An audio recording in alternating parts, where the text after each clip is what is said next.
Shri insight of ടാരോട്ടിലേക്ക് എല്ലാവർക്കും സ്വാഗതം. നമുക്കിന്നൊരു റിലേഷൻഷിപ്പ് റീഡിംഗ് ആണ് എടുക്കുന്നത്. ജനറൽ റീഡിംഗ് ആണ്, എല്ലാവർക്കും റെസനേറ്റ് ആവില്ല. റെസനേറ്റ് ആവുന്നവരെടുക്കുക. ടൈംലെസ് ആയതുകൊണ്ട് നിങ്ങളുടെ കൈകളിൽ എപ്പോൾ എത്തുന്നോ അപ്പോൾ മുതൽ നിങ്ങൾക്ക് വാലിഡ് ആകുന്നതാണ്. പിന്നെ ജെൻഡർലെസ് ആയതുകൊണ്ട് മെയിൽ ഓർ ഫീമെയിൽ ആർക്ക് വേണമെങ്കിലും കാണാം. പിന്നെ നമ്മുടെ channel like, comment, share, hype and subscribe ചെയ്യാത്തവരുണ്ടെങ്കിൽ സബ്സ്ക്രൈബ് ചെയ്യണം. ഇതൊക്കെയാണ് നമുക്ക് എപ്പോഴും പറയുന്ന പോലെ പറയാനുള്ളത്. നമ്മുടെ ചോദ്യം ഇന്നതാണ്: നിങ്ങളുടെ വ്യക്തിക്ക് ഇപ്പോൾ തേർഡ് പാർട്ടിയുമായിട്ടുള്ള ബന്ധം എങ്ങനെയാണ് കൊണ്ടുപോകുന്നത്? അതായത് തേർഡ് പാർട്ടിയുമായിട്ട് ഉണ്ടായിരുന്ന ആ ഒരു റിലേഷൻ ഉണ്ടായിരുന്നു, അത് ഇപ്പോൾ അവരോട് എങ്ങനെയാണ് നിങ്ങളുടെ വ്യക്തിക്ക് മനോഭാവം, അല്ലെങ്കിൽ എങ്ങനെയാണ് അത് കൈകാര്യം ചെയ്യുന്നത് എന്നാണ് നമുക്ക് നോക്കാൻ പോകുന്നത്. അപ്പോൾ നമുക്ക് ആദ്യം തന്നെ നമുക്ക് കാർഡ്സ് എടുത്തിട്ടുണ്ട്. നമ്മൾ അതിൻ്റെ കൂടെ ക്ലാരിറ്റിക്ക് വേണ്ടി നമ്മൾ കുറച്ച് ഒറാക്കിൾ കാർഡ്സും കൂടെ എടുത്തിട്ടുണ്ടെന്ന് നമുക്ക് നോക്കാം. ആദ്യത്തെ കാർഡ് കിട്ടിയിരിക്കുന്നത് ഡബിളാണ്. ഡബിൾ നിങ്ങൾ കാണുന്നുണ്ടാവും അല്ലേ? ഡബിൾ കാർഡ് വരുമ്പോൾ ആ ബന്ധത്തിൽ ശരിയായ ഒരു സ്നേഹബന്ധമല്ല എന്നാണ്. അതായത് നമ്മളെ വലവീശി പിടിക്കുക, ദുർമന്ത്രവാദം ചെയ്തിട്ട് അഡിക്റ്റാക്കി വയ്ക്കുക, അതുമാതിരിയുള്ള, അതായത് എൻ്റെ കൺട്രോളിൽ നിർത്തുക, ഞാൻ പറയുന്നത് പോലെ ഒരു പാവയെ പോലെ എല്ലാ കാര്യങ്ങളും ചെയ്തുകൊള്ളുക. ഇതൊക്കെയാണ് ഈ ഡബിൾ എനർജി കൊണ്ട് നമ്മളിവിടെ ഉദ്ദേശിക്കുന്നത്. അതായത് ബ്ലാക്ക് മാജിക് എനർജി ചെയ്ത് ഈ വ്യക്തിയെ തൻ്റെ സ്വന്തമാക്കി അവിടെ തളച്ചിടപ്പെട്ട ഒരു എനർജി നമുക്കിവിടെ കാണുന്നുണ്ട്. വളരെ കാലം ഇത് അനുഭവിച്ചിരിക്കുന്നു എന്നും കാണുന്നുണ്ട്. ഇതെന്നോ ഇന്നലെയോ തുടങ്ങിയതല്ല, കുറച്ച് കാലമായിട്ട് ഇങ്ങനെ ഒരു സിറ്റുവേഷനിലാണ് ഇയാൾ ഉണ്ടായിരുന്നത് എന്ന് കാണിക്കുന്നുണ്ട്. അതിൻ്റെ ഫലമായി വളരെ കാലം നമ്മളിത് അനുഭവിച്ച് കഴിയുമ്പോൾ എന്താണ്, നമ്മൾ കുറച്ചൊക്കെ മടുക്കൂല്ലേ? ആ മടുക്കുന്ന സമയത്ത് നമ്മൾ എന്ത് ചെയ്യും? നമ്മൾ സൈലൻ്റ് ആവും. ഓട്ടോമാറ്റിക്കലി അങ്ങനെ ഒരു സംഭവം ഉണ്ടാവും, സൈലൻ്റ് ആവും. എന്തിനാണ് സൈലൻ്റ് ആകുന്നത്? ഒരുപാട് ചിന്തിക്കാനും നമുക്ക് അവസരം കിട്ടും. പിന്നെ നമ്മൾ ഒരുപാട് സംസാരിച്ചത് കൊണ്ട് ചില കാര്യങ്ങളിൽ നമുക്ക് നേട്ടമുണ്ടാവില്ല. മൗനം വിദ്വാനുഭൂഷണം എന്ന് പറഞ്ഞ മാതിരിയാണ്. അവിടെ വയസ്സായിട്ടുള്ള ചില തീരുമാനങ്ങൾ എടുക്കുവാൻ വേണ്ടി വളരെ സൈലൻ്റായിട്ട് നിൽക്കുന്നു എന്നാണ് കാണിക്കുന്നത്. പിന്നെ ആകെ ഒരു കാര്യം ചെയ്യുന്നത് എന്തെന്ന് വെച്ചാൽ സാമ്പത്തികമായിട്ടുള്ള നേട്ടങ്ങൾ ഉണ്ടാക്കുന്നു. തേർഡ് പാർട്ടിക്ക് വേണ്ടതും അത് തന്നെയാണ്. അതുകൊണ്ട് തന്നെ ക്യൂൺ ഓഫ് പെൻറ്റക്കിൾസിൻ്റെ എനർജി ഇവിടെ, പേജ് ഓഫ് പെൻറ്റക്കിൾസ്, അങ്ങനെയൊക്കെയുള്ള ഒരുപാട് കാര്യങ്ങൾ വരുന്നുണ്ടെന്ന് വെച്ചാൽ സാമ്പത്തികമായിട്ട് നേട്ടമുണ്ടാക്കിക്കൊണ്ടിരിക്കുന്നു. പിന്നെ എല്ലാ അർത്ഥത്തിലും തളയ്ക്കപ്പെട്ടു എങ്കിലും അത് അയാളുടെ അല്ലെങ്കിൽ നിങ്ങളുടെ പേഴ്സൺ ആരായാലും ഹി ഓർ ഷീ സാമ്പത്തിക കാര്യങ്ങളിൽ മുന്നേറ്റം ഉണ്ട് എന്നാണ് കാണിക്കുന്നത്. അപ്പം ഇതാണ് എനർജി ഇപ്പോൾ ഉള്ളത്. അതായത് തേർഡ് പാർട്ടിയുമായിട്ടുള്ള എനർജി അതാണ് കാണിക്കുന്നത്. അപ്പം നമുക്ക് നെക്സ്റ്റ് എന്താണ് ഈ തേർഡ് പാർട്ടിയുടെ സിറ്റുവേഷൻ ഇപ്പോൾ ഇതാണെങ്കിലും എന്താണ് അവരെക്കുറിച്ച് ചിന്തിക്കുന്നത് എന്ന് ചോദിച്ചാൽ, എനിക്ക് ഒരുപാട് മിസ്റ്റേക്സ് പറ്റി എന്നാണ് കാണിക്കുന്നത്. എനിക്ക് ഒരുപാട് മിസ്റ്റേക്സ് സംഭവിച്ചു പോയി.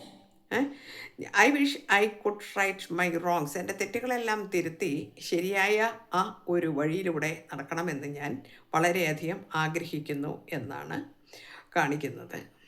അതുകൊണ്ട് തന്നെ വളരെ ഗിൽറ്റ് അനുഭവിക്കുന്നു. ഗിൽറ്റി ആയിട്ടുള്ള ഒരു എനർജി അല്ലെങ്കിൽ ആ ഒരു ഇതിലിരിക്കുകയാണ് ഇപ്പോഴും. കാരണം ഞാൻ എൻ്റെ കുറ്റബോധമുണ്ട് നല്ലതുപോലെ. നിങ്ങളെ ഉപേക്ഷിച്ച് പോയ ആ കാര്യത്തെ ഓർത്തും ആ നിമിഷത്തെ ഓർത്തും ശപിക്കുന്നു എന്നാണ്. എപ്പോഴാണ് എനിക്ക് ദുർബുദ്ധി തോന്നിയത് എന്നുള്ള ആ ഒരു സങ്കടം, കുറ്റബോധം, മനോവേദന, വിഷമങ്ങളെല്ലാം അനുഭവിച്ചു കൊണ്ടിരിക്കുന്നു എന്നാണ്. I feel pain from the damage എന്ന് വെച്ചാൽ ഞാൻ വളരെയധികം പെയിൻ അനുഭവിക്കുന്നുണ്ട്. എൻ്റെ നഷ്ടത്തിൽ. എന്താണ് അതിന് കാരണം? I have caused. എൻ്റെ കയ്യിലുണ്ടായ കാരണങ്ങൾ കൊണ്ട് തന്നെയാണ് എനിക്കത് നഷ്ടപ്പെട്ടു പോയത് എന്ന് തന്നെ മനസ്സിലാക്കുന്നു ഇപ്പോൾ എന്നാണ് നമുക്ക് കിട്ടിയിരിക്കുന്നത്. വാല്യൂസ്, ഇപ്പം നിങ്ങളുടെ വാല്യൂസൊക്കെ മനസ്സിലാക്കുന്നു എന്നുള്ളതാണ്. അവരുടെ കാര്യങ്ങളും മനസ്സിലാക്കുന്നു, നിങ്ങളുടെ കാര്യങ്ങളും മനസ്സിലാക്കുന്നു എന്നാണ്. We have too many difference എന്ന് പറയുന്നു. വാല്യൂസ് മനസ്സിലാക്കുന്നു. ധനത്തിന് മാത്രം വാല്യൂസ് കൊടുത്തുകൊണ്ട് നിങ്ങളിൽ നിന്ന് പോയ ഒരു വ്യക്തിയുടെ എനർജി കൂടി ഇവിടെ കാണിക്കുന്നുണ്ട്. പണത്തിനായിരുന്നു മുൻതൂക്കം കൊടുത്തത് എന്ന് കാണിക്കുന്നു. നൂലാമാലകളിൽ ആണ് എന്നാണ് കാണിക്കുന്നത്. അതുകൊണ്ട് തന്നെ നിങ്ങളോട് എക്സ്പ്രസ് ചെയ്യാൻ പല കാര്യങ്ങളും എക്സ്പ്രസ് ചെയ്യുവാൻ മറന്നുപോയി എന്ന് തന്നെ പറയാം. എന്ന് വെച്ചാൽ സമയം ഉണ്ടായിരുന്നില്ല. കാരണം എപ്പോഴും ധനത്തിൻ്റെ പുറകെ തന്നെയായിരുന്നു. അതുകൊണ്ട് നിങ്ങളുടെ കാര്യങ്ങൾക്ക് യാതൊരു വക വിട്ടുവീഴ്ചയും ചെയ്തിരുന്നില്ല. എല്ലാം ഹോൾഡ് ചെയ്ത് പിടിച്ചിരുന്നു. നിങ്ങളോടുള്ള ഇമോഷൻസ് ഫീലിങ്സ് എല്ലാം ഹോൾഡ് ചെയ്ത് പിടിച്ചിരുന്നു എന്ന് കാണിക്കുന്നുണ്ട്. ഇനി അടുത്തത് നമുക്ക് ചാരിയോട്ട് എന്ന ഒരു കാർഡാണ് ഇവിടെ വന്നിരിക്കുന്നത്. എന്താണ് ചാരിയോട്ട് എന്ന് പറഞ്ഞാൽ? ചാരിയോട്ട് എന്ന് പറഞ്ഞാൽ അവിടെ നിന്ന് എത്രയും പെട്ടെന്ന് രക്ഷപ്പെടുക എന്നുള്ളതാണ്. സാമ്പത്തികമൊക്കെ നമുക്കുണ്ട് ഇപ്പോൾ.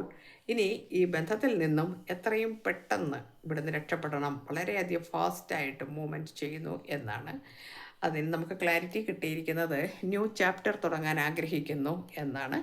I am trying to move on എന്നാണ്. മൂവ് ഓൺ ചെയ്യാൻ വേണ്ടിയിട്ട് അവിടെ നിന്ന് ട്രൈ ചെയ്തുകൊണ്ടിരിക്കുന്നു. അവിടെ നിന്ന് എത്രയും പെട്ടെന്ന് രക്ഷപ്പെടാൻ ആഗ്രഹിക്കുന്നു എന്നാണ് കാണിക്കുന്നത്.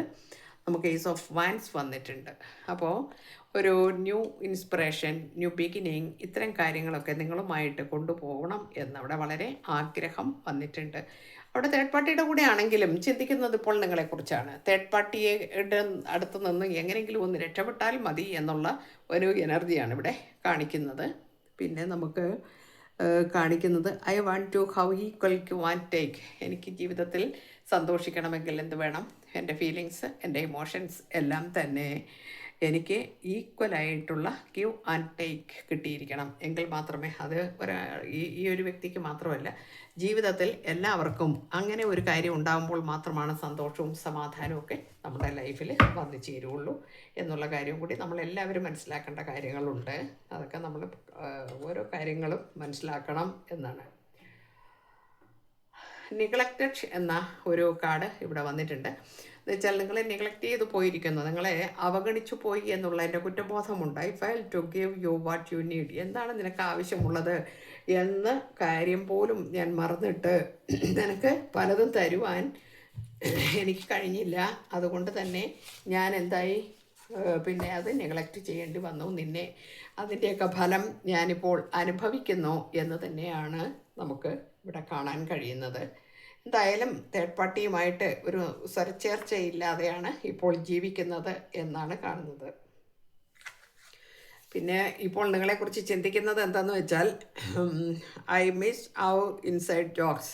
പണ്ട് നിങ്ങൾ ഒരുപാട് തമാശയൊക്കെ പറഞ്ഞിട്ടുണ്ടായിരുന്നു എന്ന് ആണ് കാണിക്കുന്നത്. നിങ്ങൾ എന്താ പറയുക, ഒരുപാട് തമാശയൊക്കെ പറയുകയും അങ്ങോട്ടും ഇങ്ങോട്ടും കളിയാക്കുകയും ഒരു നല്ല ഒരു വൈബാണ് ഇവിടെ കാണുന്നത്. നിങ്ങൾ അങ്ങനെ ആയിരുന്നു. അതൊക്കെ എനിക്കിപ്പോൾ മിസ്സാവുന്നു എന്ന് പറയുന്നു. ഇപ്പോഴാണ് അതിൻ്റെയൊക്കെ വാല്യൂ മനസ്സിലാക്കുന്നത് എന്നാണ്. തേർഡ് പാർട്ടിയുടെ ക്രൂരത മനസ്സിലായി കഴിഞ്ഞപ്പോഴായിരിക്കാം അങ്ങനെയൊക്കെയുള്ള സംഭവങ്ങൾ വരുന്നത്. ഒരുപാട് രഹസ്യങ്ങൾ നിങ്ങൾ പങ്കുവച്ചിരുന്നു എന്നാണ് ഇവിടെ കാണുന്നത്. എല്ലാ കാര്യങ്ങളും നിങ്ങളോട് തുറന്നു പറയുമായിരുന്നു. എല്ലാ കാര്യങ്ങളും പറയുമായിരുന്നു. രണ്ടുപേരും ഒരു കാര്യം പോലും ഒളിച്ചു വച്ചിട്ടില്ല എന്നാണ്. ഭയങ്കരമായ സ്നേഹം നിങ്ങൾ തമ്മിൽ ഉണ്ടായിരുന്നു. പരസ്പര ധാരണയുണ്ടായിരുന്നു. ഈക്വൽ ഗിവ് ആൻഡ് ടേക്ക് ഉണ്ടായിരുന്നു. പിന്നെ എന്തിനാണ് അങ്ങനെ പോയത്? അപ്പോൾ ഇവിടെ ഒന്ന് ഡബിൾ എനർജിയുടെ ആധിപത്യം കാണിക്കുന്നുണ്ട്. രണ്ടാമത് ധനമാണ് കാണിക്കുന്നത്. എങ്കിലും ഞാൻ എന്ത് ചെയ്യുന്നു ഇപ്പോൾ? ഹോപ്പ്, എനിക്ക് നല്ല ആശയുണ്ട്. എന്താ പറയുക, പ്രതീക്ഷയുണ്ട് കേട്ടോ. നല്ല പ്രതീക്ഷയുണ്ട്. കാർഡ് കാണിക്കുന്നില്ല.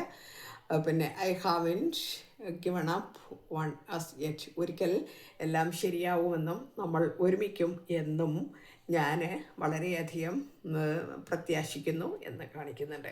അപ്പം നമുക്ക് ഇവിടെ നിർത്താം അല്ലേ? നമുക്കിത്ര മതി. കാരണം വെച്ചാൽ ഇവിടെ നമുക്ക് എന്താ തന്നിരിക്കുന്നത്? ഒരു ഡബിൾ എനർജിയുടെ ആ ഒരു ഇടപെട്ടാണ് ഇങ്ങനെയൊക്കെയുള്ള കാര്യങ്ങൾ വന്നിരിക്കുന്നതെന്ന് കാണിക്കുന്നുണ്ട്.